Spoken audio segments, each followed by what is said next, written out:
students, welcome to World Student Scope. I am Shruti, teaching you class 11th chemistry. So we were discussing MCQs related to our chapter 2, that is structure of atom. तो हम इस chapter के MCQ study कर रहे थे. Last lecture में हमने easy वाले MCQs पिक किए थे, राइट, जो बिल्कुल बेसिक कॉन्सेप्ट के अकॉर्डिंग थे. हमें जो पता था जो बेसिक्स के ऊपर थे, राइट, जो इलेक्ट्रॉन किसने डिस्कवर किया, प्रोटॉन किसने डिस्कवर किया, इन सब के बेसिक्स के ऊपर थे. आज जो हम करने वाले हैं, आज थोड़े से कॉन्सेप्चुअल बेस्ड आएंगे, मतलब कि जो हमने कॉन्सेप्ट पढ़ा है उसके अकॉर्डिंग क्वेश्चंस आएंगे, राइट, जो उसके हमारे जैसे बोहर के पोस्टुलेट थे उसके अकॉर्डिंग आ गया, ठीक है, या फिर उसमें जो क्वेश्चन दिया हुआ है उसके कुछ स्टेटमेंट के ऊपर डिपेंड करने वाले क्वेश्चन, या या 1 या 2 न्यूमेरिकल भी प्रॉब्लम सॉल्व करेंगे. सो स्टूडेंट्स, आज के जो MCQs हैं वो बेसिकली जो है वो थोड़े से मॉडरेट लेवल पे, थोड़े से ही हैं, इजी टू मॉडरेट के बीच में. I am not saying moderate to hard है, it's between easy to moderate, right? So let's get started with the very first MCQ. The first MCQ is the radius of an atomic nucleus is of the order. ठीक है, अब आपने याद किया हो तो हमने डिस्कस किया था कि हमारे पास जो न्यूक्लियस होता है उसका जो रेडियस होता है वो बहुत छोटा होता है, राइट, और उसकी जो वैल्यू होती है वो होती है 10 की पावर माइनस 15 सेंटीमीटर, 10 की power minus 15 centimetre, which is known as fermi, which is known as fermi. 10 की पावर माइनस 15 जो होता है वो होता है फर्मी. तो जो हमारा न्यूक्लियस होता है, एटॉमिक न्यूक्लियस, वो 10 की power minus 15 centimetre, that is fermi के बराबर होता है, right. Next is isotopes of an element have. तो जो हमारे पास एलिमेंट्स होते हैं उनके आइसोटॉप्स क्या होते हैं? आइसोटॉप्स होते हैं जिनके पास different atomic number but same atomic mass हो, different mass number but same atomic number हो, same atomic number but different mass number, उन्हें हम क्या कहते हैं? आइसोटॉप्स. क्या है? Same atomic number but different mass number. तो ऐसो को हम क्या कहते हैं? आइसोटॉप्स कहते हैं. So different chemical and physical properties similar. तो different chemical and physical properties हो ही नहीं सकती क्योंकि आइसोटॉप्स क्या होंगे? एलिमेंट तो सेम होएगा, राइट, सिमिलर एटम्स में होंगे, और क्या होएगा यहाँ पे? सिमिलर एटम होएगा. तो सिमिलर एटम है तो सिमिलर प्रॉपर्टीज तो होनी बनती है, तो डिफरेंट इन केमिकल प्रॉपर्टीज तो आएगा नहीं. Similar chemical and physical properties, similar chemical but different physical properties and similar physical but different chemical properties. अब यहाँ पे वो क्या कह रहे हैं कि या फिर हमारे पास दोनों की केमिकल और फिजिकल प्रॉपर्टी सेम होगी. अब देखो, अब जो हमारे पास आइसोटोप है, आइसोटोप के केस में क्या हो रहा है? सबसे पहले चीज ये हम समझेंगे कि same atomic number, atomic number तो सेम है, मतलब नंबर ऑफ इलेक्ट्रॉन, ठीक है, और नंबर ऑफ प्रोटॉन तो हमारे सेम रह रहे हैं, ठीक है, लेकिन एटॉमिक मास डिफरेंट है, एटॉमिक मास डिफरेंट है. तो डिफरेंट होने की वजह से क्या होएगा?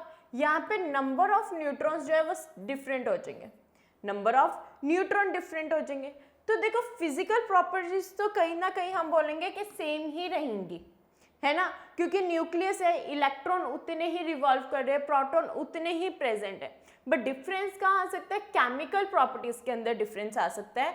तो हमारे पास यहाँ पर डी राइट आंसर आ जाएगा, that is similar physical but different chemical properties. मतलब केमिकल प्रॉपर्टीज उसमें डिफरेंट हो सकती है बट जो हमारी फिजिकल प्रॉपर्टीज है वो सेम रहेगी, क्योंकि number of electron, number of proton, तो नंबर्स तो हमारे पास सेम है.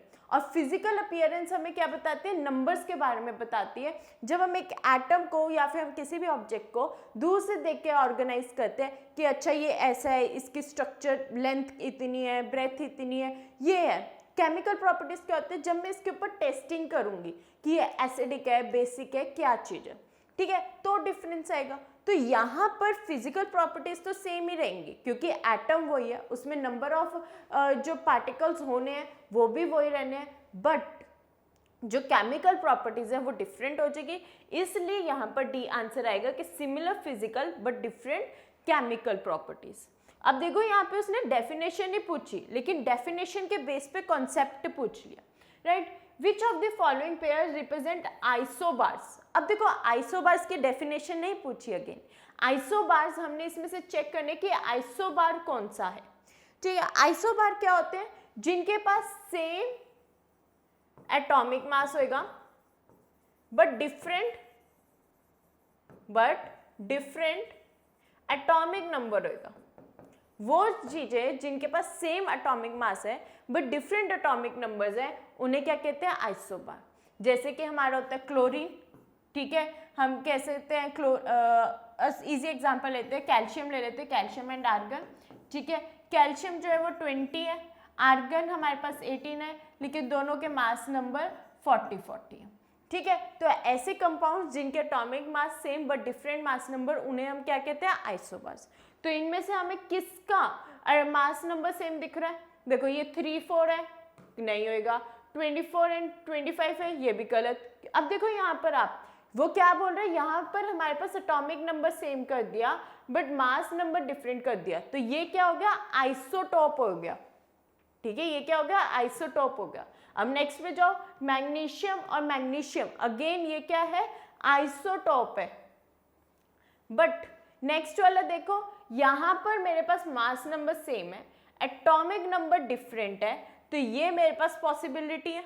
और दूसरे वाला देखो, यहाँ पर अगेन ये आइसोटॉप आ गया, क्योंकि मेरे पास एलिमेंट सेम है, एटॉमिक नंबर सेम है बट डिफरेंट मास नंबर है। लेकिन हमें क्या बताना है, आइसोबार्स बताने। तो आइसोबार कौन से होते हैं, जिनका मास नंबर सेम हो लेकिन एटॉमिक नंबर डिफरेंट हो, मतलब मेरा सी राइट आंसर है, क्योंकि इसका मास नंबर तो सेम है बट एटॉमिक नंबर डिफरेंट है। सो ये ऐसे जो स्ट्रक्चर्स होते हैं इन्हें हम क्या कहते हैं, आइसोबार्स कहते हैं। Next is the atomic orbital is. अब एटॉमिक ऑर्बिटल क्या होता है, क्या सर्कुलर पाथ होते हैं, नहीं, क्यों, सर्कुलर पाथ्स को तो हम क्या कहते हैं, ऑर्बिट्स कहते हैं, इन्हें तो हम ऑर्बिट्स कहते हैं या शेल्स कहते हैं, राइट। KLMN ये हमने पढ़े थे ना कि ये नंबर ऑफ शेल्स होते हैं, ठीक है। तो सर्कुलर पाथ नहीं होते, इलिप्टिकल शेप्ड होते हैं, इलिप्टिकल शेप भी नहीं होंगे। इलिप्टिकल कैसा होता है, मतलब थोड़ा सा ये फ्लैट सरफेस, फ्लैट सर्कुलर जो होता है वो होता है इलिप्टिकल। ये भी क्योंकि ऑर्बिटल के जो शेप्स थे वो हमारे किस पे डिपेंड करते थे, SPDF पे, और इन तीनों में तो कैसे आ रहे थे, लोब्स आ रहे थे, ना कि इलिप्टिकल डम्बल शेप्ड आ रहे थे। Next is 3 dimension field around the nucleus. ये भी बात ठीक है, मतलब आधी बात ठीक है कि हाँ ये 3 डायमेंशनल स्पेस है, लेकिन ये 3 डायमेंशनल स्पेस है क्या, ऐसा तो अब हमने जब बात करी थी ऑर्बिटल्स के बारे में तो वहाँ पे क्या था, खाली स्पेस भी था। हमने एटम में पढ़ा है कि एटम जो है वो आधा खाली होता है और आधा भरा हुआ होता है, राइट। मतलब कि most of the atom is empty, हमने ये स्टडी किया। तो अगर ये 3 डायमेंशनल स्पेस है तो 3 डायमेंशनल स्पेस में पर्टिकुलर चीज क्या है, ऑर्बिटल। 3 डायमेंशनल तो पूरा एटम ही है, तो ये भी नहीं होएगा। Next is the region in which there is maximum probability of finding an electron. तो ये हमारे पास राइट आंसर है, क्योंकि एटॉमिक ऑर्बिटल वो जगह होती है जहाँ पे इलेक्ट्रॉन की होने की प्रेजेंस मैक्सिमम होती है। और हमने बात करी थी कि हाइजेनबर्ग अनसर्टेनिटी प्रिंसिपल के अकॉर्डिंग हम एक इलेक्ट्रॉन का मोमेंटम, ठीक है, और उसकी पोजीशन एग्जैक्ट वैल्यू में नहीं निकाल सकते, हम उसको क्या करते हैं, उसकी प्रोबेबिलिटी में बात करते हैं। और जब हम प्रोबेबिलिटी की बात करते हैं तब हमारे पास एटॉमिक ऑर्बिटल की बात होती है। तो एटॉमिक ऑर्बिटल वो जगह है जहाँ पे इलेक्ट्रॉन के होने की प्रेजेंस मैक्सिमम है।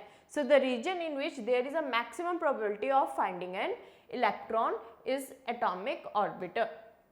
Next is principal, azimuthal and magnetic quantum numbers are respectively related to. ठीक है, प्रिंसिपल क्वांटम नंबर मुझे क्या देता है, एजीम्यूथल क्या देता है, और मैग्नेटिक क्वांटम नंबर क्या देता है। अब देखो हमें याद करो, तो प्रिंसिपल की वैल्यू क्या थी n, एजीम्यूथल की l और मैग्नेटिक की ml।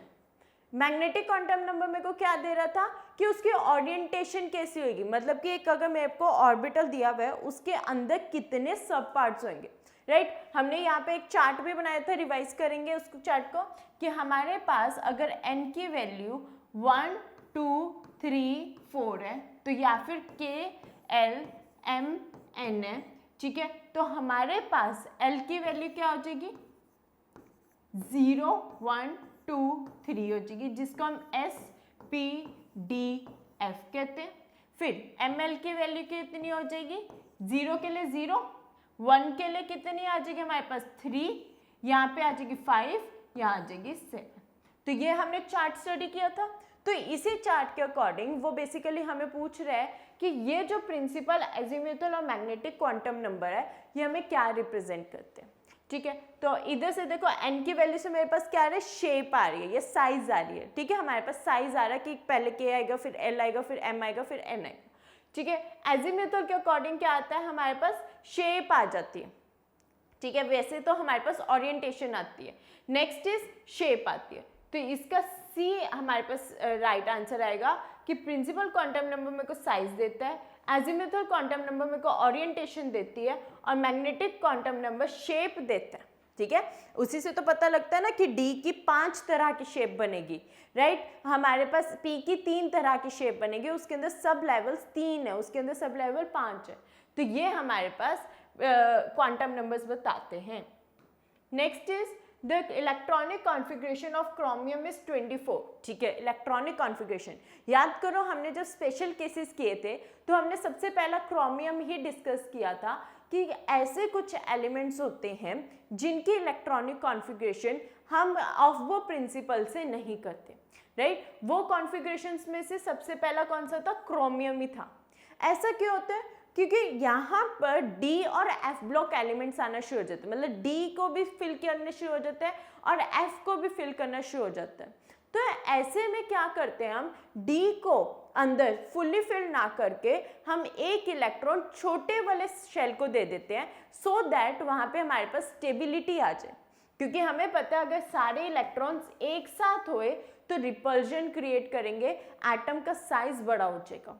और वहीं पर ही अगर मेरे को स्टेबिलिटी प्रोड्यूस करनी है तो मैं अगर इलेक्ट्रॉन्स को दूर दूर कर दूंगी, ठीक है, तो वहाँ से इलेक्ट्रॉन की जो रिपल्जन्स है वो कम हो जाएंगी और स्टेबिलिटी प्रोड्यूस हो जाएगी। तो ऐसे अब हम देखेंगे। अब एक और चीज़ याद करो, हमने जब डिस्कस किया था तो हम उसके एक पहले वाले उसके नोबल गैस ले रहे थे, राइट। यहाँ पर हमें नियॉन के अकॉर्डिंग देखना है, ठीक है। तो अगर आप देख रहे हो तो अगर हम हिंट लगाए, अगर हम कॉम्पिटिटिव एग्जाम में बैठे या सीबीएसई बोर्ड एग्जाम में बैठे हैं तो मेरे पास यहाँ तक के इलेक्ट्रॉनिक कॉन्फ़िगरेशन सेम है। इसका मतलब क्या, यहाँ तक मेरे पास दोबारा क्या बन गया है, आर्गन बन गया है। तो मेरे को इतने पार्ट के लिए कंफ्यूज नहीं होना कि ये क्या गिवन है। अगर मेरे को सब में दिख रहा है कि 3s2 3p6 है, मतलब कि यहाँ पे 10 इलेक्ट्रॉन है, इन दोनों को प्लस करके 8 इलेक्ट्रॉन हो गए, 10 + 8 18 हो गए, इसका मतलब ये तो आर्गन है। तो यहाँ तक का तो मेरे को आर्गन दिया हुआ है। अब उसके बाद वाला चेक करना, तो उसके बाद वाला चेक करेंगे तो यहाँ पे पहले 3d4 4s2 3d4 4s2, तो हम ऐड करेंगे 4 + 2 6, राइट। 18 + 6 कितना हो जाएगा हमारे पास, चेक करो, 18 + 6 हो जाएगा हमारे पास 24। बट यहाँ पर देखो, यहाँ पर 2 इलेक्ट्रॉन यहाँ पे नहीं है। अब इसकी ओरिएंटेशन क्या हो सकती है, या फिर दोनों इन्होंने फुली फिल्ड रखे हैं या 1 by 1 किए हुए हुंस रूल के अकॉर्डिंग। तो इसमें मैं नहीं ले सकती कि इसमें assumption नहीं ले सकती हूँ कि यहाँ पे इन्होंने हाफ फिल भी नहीं कर रखे, हाफ फिल भी नहीं कर रखे, तो ये मेरे पास गलत हो जाएगा। नेक्स्ट देखो 3d5 4s1, ये है हमारे पास राइट आंसर 3d5 4s1, क्योंकि हमें पता है कि हम एक इलेक्ट्रॉन को ही बाद वाले में लेंगे, ना कि सारों को लेंगे। नेक्स्ट है 3d1 4s2, ये भी गलत है। एंड उसके बाद हमारे पास ये वाला भी, क्योंकि यहाँ पे 3d ऑर्बिटल नहीं आया, p ऑर्बिटल आ गया, तो p में तो जाता ही नहीं है, पहले किस में जाता है, d ऑर्बिटल में जाता है। तो ये तीनों गलत है, हमारे पास b इसका राइट आंसर आ जाएगा, दैट इज 3d5 4s1, क्योंकि एक्स्ट्रा स्टेबिलिटी प्रोड्यूस करने के लिए। Next is according to aufbau principle a new electron enters to the orbital when. ठीक है, अब हमने याद करो प्रिंसिपल्स को स्टडी करने से पहले हमने 3 प्रिंसिपल स्टडी करे थे। 3 प्रिंसिपल को स्टडी करने से पहले हमने एक रूल पढ़ा था n+l रूल, n+l रूल, कि इसके अकॉर्डिंग इलेक्ट्रॉन्स जो है वो फिल किए जाएंगे, इसके अकॉर्डिंग ही इलेक्ट्रॉन्स आएंगे। तो n+l रूल ही हमें बताता है कि मैक्सिमम इलेक्ट्रॉन्स कितने फिल किए जाएंगे। तो हमारे पास n+l इज मैक्सिमम, ठीक है। According to Aufbau principle, a new electron enters the orbital when n plus l is maximum. मतलब maximum value हमारे पास n plus l होनी चाहिए. Minimum it can be 0, 1, 2, 3 anything, but maximum n plus l value होनी चाहिए. Next is a body of mass 10 mg is moving with a velocity of 100 meter per second. The wavelength of de Broglie wave associated with it, not that h की value हमें दी हुई है. तो हमें wavelength वाला de Broglie hypothesis लगाना है. De Broglie ने क्या बोला था? Lambda is equals to h upon m v. Lambda is equals to h upon m v. तो हमें उसने क्या बोला है कि एक बॉडी है, उसका मास 10 mg है, मतलब 10 मिलीग्राम्स है. तो 10 मिलीग्राम्स को पहले हम किस में करेंगे? केजीज में कन्वर्ट करेंगे. तो ऑब्वियसली पहले इसको हमें 10 की पावर -6 से मल्टीप्लाई करना पड़ेगा. फिर उसके बाद हमें वेलोसिटी दी हुई है 100. ये हो गया मास, ये मेरे को वेलोसिटी दी हुई है 100, ठीक है, और h की वैल्यू दी हुई है. लैम्डा की वैल्यू निकालनी है. सिंपल वैल्यूज पुट करेंगे. 6.63 इंटू 10 की पावर -34, नीचे आ जाएगा 100 इंटू 10 इंटू 10 की पावर -6. ठीक है, तो यहाँ से देखो कैसे हमने किया. यहाँ से देखेंगे तो हमारे पास इसका आंसर वैसे बी आएगा. 6.63 इंटू 10 की पावर -31 मीटर्स. कैसे? मास जो था वो मिलीग्राम्स में था, तो हमने उसको केजीस में कन्वर्ट कर लिया. अगर इसकी वैल्यू देखी जाए तो ये क्या बन जाएगी? 10 की पावर -5 kg, क्योंकि यहाँ पे पॉजिटिव 1 है, बेसिस सेम, पावर z, तो 1 - 6 इज इक्वल्स टू -5, तो 10 की पावर -5 आ गया. v की वैल्यू मेरे को 100 मीटर पर सेकेंड दी हुई थी. वैल्यू पुट करी 6.63 इंटू 10 की पावर -34, 10 इंटू 10 की पावर -6 इंटू 100. तो यहाँ पर देखो कैसे किया. 6.63 इंटू 10 की पावर -34 डिवाइडेड बाय 10 की पावर -5 इंटू, देखो 100 को कैसे लिख सकते हो? 10 की पावर 2, राइट. 100 को 10 की पावर 2, तो इसमें 10 की पावर 2 लगाया. 6.63 इंटू 10 की पावर -34. नीचे वाली पावर्स को पहले सॉल्व करते हैं. -5 + 2, 10 की पावर -3, राइट. अब ये वैल्यू ऊपर जाएगी, तो 6.63 इंटू 10 की पावर -34. जब पावर डिनोमिनेटर से ऊपर जाती है तो पॉजिटिव हो जाती है, तो +3 comes out to be 6.63 into 10 की पावर -31. दैट इज जो हमारा इसके अकॉर्डिंग बी जो है वो राइट आंसर है. 6.63 इंटू 10 की power -31 metre, that is B हमारे पास राइट आंसर हो जाएगा. Next is which of the following sets of quantum number represents the highest energy of an atom. ठीक है, इनमें से जौन सा भी सेट दिया हुआ है, इनमें से कौन सा सेट है जिसके पास सबसे ज़्यादा एनर्जी होगी. ठीक है, अब मेरे को एनर्जी कैसे हम निकालते हैं? n + l करके, right. Again n + l rule से मेरे को पता लग जाएगा कि किसकी एनर्जी क्या है. ठीक है, तो मेरे को जनरली m पे नहीं जाना. m तो मेरे को क्या बताता है कि शेप कैसे होगी, कितने इसके अंदर सब डिविजन होंगे. n + l बताएगा कि एनर्जी कितनी होगी, राइट. सो इसमें n की वैल्यू 3 है. ए पार्ट में देखो n की value 3 + 0 comes out to be 3. Next वाले में 3 + 1 इज इक्वल्स टू 4. नेक्स्ट वाले में 3 + 2 इक्वल टू 5 एंड फोर्थ वाले में 4 + 0 कम्स आउट टू बी 4. तो आंसर कौन सा बन रहा है? सबसे ज्यादा किसकी है? 5. तो हमारे पास आंसर आ जाएगा C, that is n = 3, l = 2, 1 और हाफ. ठीक है, अब इधर से मैं इसके और भी तो वैल्यूज निकाल सकती हूँ. ये मेरे को कौन सा दे रहा है? 3s है. और कैसे मैं देख सकती हूँ? ये 3s है. ये क्या है मेरे पास? 3p है. ये जो है वो मेरे पास 3d है. और नेक्स्ट वाला है 4s.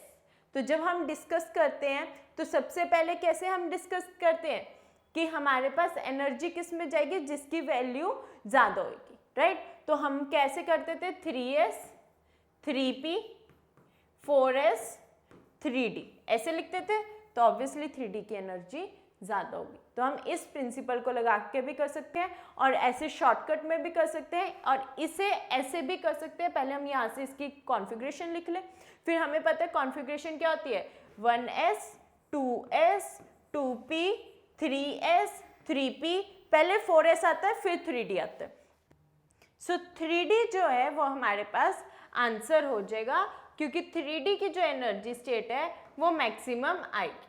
Next is which of the following statement does not form a part of Bohr's model of hydrogen atom. ठीक है, बोहर के मॉडल के अकॉर्डिंग बोहर ने जो 5 पोस्टुलेट्स दिए थे उनके अकॉर्डिंग इनमें से कौन सा ऐसा है जो कि नहीं फॉलो करेगा, जो कि नहीं फॉलो करेगा, तो कौन सा है?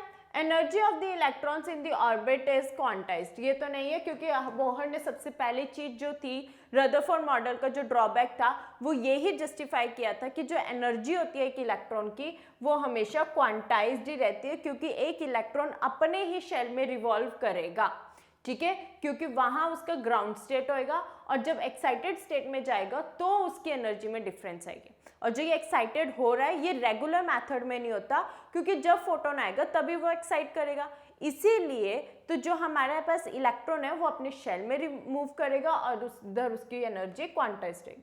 The electron is the orbit nearest the nucleus has the lowest energy, तो ये भी बात नहीं बनेगी क्योंकि ये भी हमारे पास बोहर ने बोला था कि हमारे पास KLMN शेल होते हैं जिसमें K जो होता है वो सबसे पास में होता है न्यूक्लियस के और इसलिए उसकी एनर्जी भी कम होती है, right. Next is electrons revolving in different orbits around the nucleus, ठीक है।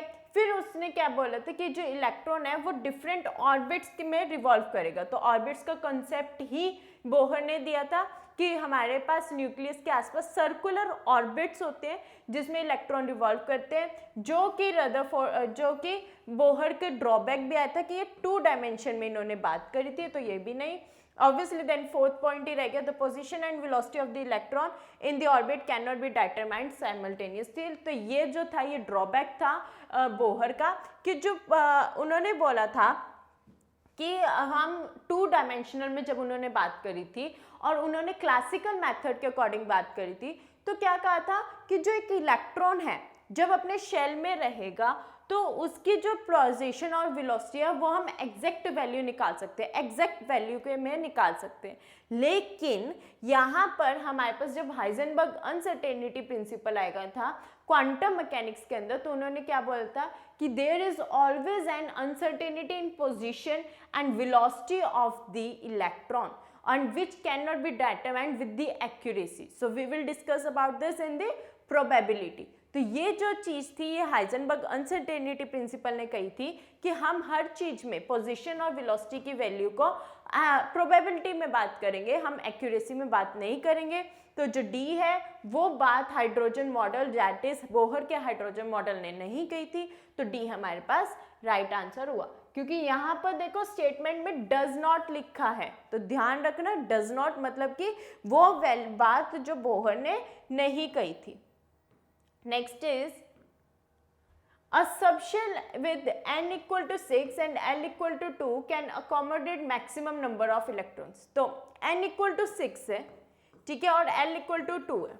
तो देखो 6 तो हमने डिस्कस किया नहीं, बट स्टिल हमें पता हम कैसे लिखते हैं किसी भी चीज को, nl के फॉर्म में लिखते हैं। तो 6 तो ये आ गया। अब l क्या होता है 1 0 1 2 3, मतलब s p d f। तो मतलब कहने का मतलब क्या है कि सेकेंड वैल्यू क्या है d है, तो 6d मेरे पास आंसर आया। तो अब ये थोड़ा ना कि 6d हो गया तो इसके अंदर जो सब लेवल्स हैं वो भर जाएंगे। हमें पता है d हमेशा 5 पार्ट्स में डिवाइड होता है, एज मैग्नेटिक क्वांटम नंबर के अकॉर्डिंग d जो है वो 5 पार्ट्स में डिवाइड होता है। उसमें हमारे पास किस पे डिपेंडेंस होती है, ml की वैल्यू किस पे डिपेंड करती है 2l+1 पे, n पे तो नहीं डिपेंड कर रही, तो उसका कोई डिपेंडेंस नहीं है कि हमारे पास ऑर्बिटल 6 हो 7 हो कोई भी, उसको डिपेंड किस पे करिए l की वैल्यू डेट इज sp_df पे। तो अगर d ऑर्बिटल है तो उसमें नंबर ऑफ इलेक्ट्रॉन कितने हो सकते हैं, मैक्सिमम 10 इलेक्ट्रॉन्स हो सकते हैं। तो इधर से कुछ ये कंफ्यूज मत होना कि 6 इंटू समथिंग होएगा, नहीं, क्योंकि जो ml की वैल्यू है वो सिर्फ n पे डिपेंड सिर्फ l पे डिपेंड करती है, n पे डिपेंड नहीं करती। तो इसी वजह से यहाँ पे 10 ही इलेक्ट्रॉन्स आएंगे, चाहे जो मर्जी हो जाए। अगर आपको नंबर ऑफ इलेक्ट्रॉन्स पूछे है ना तो हमारे पास l इक्वल टू 2 मतलब 10 इलेक्ट्रॉन्स ही होंगे, इससे ज़्यादा ना इससे कम नहीं होंगे, ठीक है। नेक्स्ट इज अकॉर्डिंग टू ऑफबर्स principle which of the following orbital should be filled first, ठीक है। ऑफबर्ग प्रिंसिपल के अकॉर्डिंग कौन सा ऑर्बिटल सबसे पहला भरा जाएगा, तो हम कॉन्फ़िगरेशन लिखते हैं 1s 2s 2p 3s 3p 4s 4 3d then 4p and so on. तो ऑब्वियसली हमें यहाँ पे सबसे पहले ये आंसर दिख रहा है 2s, क्योंकि सबसे छोटा ऑर्बिटल भी वही है, तो सबसे पहले 2s ही भरा जाएगा, फिर उसके बाद कोई और आएगा, right. Next is which of the two will be chemically more reactive, sulfur with atomic number 16 और क्लोरीन with atomic number 17। अब इसमें से हमें बताना है कि सल्फर और क्लोरीन में से कौन सा रिएक्टिव है। हमें पता है हैलोजन ग्रुप जो होते हैं, जो कि क्लोरीन है, हैलोजन्स जो होते हैं जो कि क्लोरीन है, वो हमारे पास मोस्ट रिएक्टिव होते हैं। हमने पढ़ा ना कि फ्लोरीन की रिएक्टिविटी सबसे ज़्यादा, fluorine is most reactive element in the chemical reaction in the periodic table. So fluorine, then chlorine, then bromine, then iodine, ये हमने सीक्वेंस पढ़ी है। तो ऑब्वियस सी बात है सल्फर से ज़्यादा रिएक्टिव क्लोरीन होते हैं। अब ऐसा क्यों? क्योंकि क्लोरीन के जो लास्ट शेल है ना, उसमें एक इलेक्ट्रॉन प्रेजेंट है, वह सल्फर के लास्ट शेल में 2 इलेक्ट्रॉन प्रेजेंट है। तो सल्फर को 2 इलेक्ट्रॉन किसी को डोनेट करने हैं, वेयरएज क्लोरीन को सिर्फ 1 करना है, इसलिए वो फटाफट से अपना 1 इलेक्ट्रॉन किसी से ले लेता है, ठीक है। और जैसे ही 1 इलेक्ट्रॉन किसी से ले लेते हैं तो केमिकली इनर्ट हो जाता है। वेयरएज सल्फर जो है उसको 2 इलेक्ट्रॉन किसी से लेने हैं, तो 2 इलेक्ट्रॉन उसको अकोमोडेट करने में टाइम लगता है। वेयरएज क्लोरीन को फटाफट से वो किसी के साथ रिएक्शन करता है और 1 इलेक्ट्रॉन ले लेता है। तो क्लोरीन हमारे पास ज़्यादा रिएक्टिव हुआ as compare to sulphur. Then total number of nodes for 3d orbital. 3d orbital में कितने मैक्सिमम नंबर ऑफ नोड्स आएंगे? तो 3d ऑर्बिटल में जो हमारे नंबर ऑफ नोड्स आते हैं वो भी 3 ही आते हैं, वो भी 3 ही आते हैं। फिर आता है for a given principal level n equal to 4 the energy of its subshell is in the order. अब देखो जो SPDF है, हमने सिंपल पढ़ा है कि हमारे पास S आता है, फिर P होता है, फिर D होता है, फिर F होता है। एनर्जी ऐसे इंक्रीज करती है, तो कोई फर्क थोड़ा पड़ता है कि उसमें प्रिंसिपल क्वांटम नंबर क्या है ना। हमने सिर्फ हमारे जो एजिमुथल क्वांटम नंबर है L से हमने पढ़ा कि 0 1 2 3 होता है, SPDF होता है, और एनर्जी भी हमारे पास इसी फॉर्म में होती है, क्योंकि S जो होता है वो सबसे पास में होता है न्यूक्लियस के, और F जो होता है वो सबसे दूर होता है। इसमें हमारे लिए ये सीक्वेंस रहती है, तो हमारे पास डिपेंडेंस नहीं आएगी कि N कोई भी दिया हो। अगर एनर्जी सीक्वेंस पूछिए तो हमेशा यही रहेगा कि S सबसे कम और F सबसे ज़्यादा रहेगा। सो आज का लेक्चर हम यहीं फिनिश करते हैं। तो आज के जो लेक्चर थे अब आपने देखे होंगे, उसमें कॉन्सेप्ट बेस्ड क्वेश्चंस थे, है ना। जो हमारा कॉन्सेप्ट हमने स्टडी किया उसके थोड़ा से और डेप्थ में जाके क्वेश्चन थे। जो प्रीवियस था उसमें से ऊपर ऊपर से ही थे कि हाँ लाइन पढ़ी और इसका आंसर आ गया, लेकिन आज के जो हमने क्वेश्चन पढ़े उसको में थोड़ा सा तो हमें पढ़ना पड़ेगा। अब नेक्स्ट जब हम लेक्चर करेंगे उन MCQs में हमारा जो लेवल रहेगा वो मॉडरेट लेवल रहेगा। ये था इजी टू मॉडरेट, अब हम जो लेवल पे आएंगे वो था मॉडरेट टू हार्ड लेवल पे जाएंगे। So thank you students, will meet you in the next lecture. Thank you from the world students को।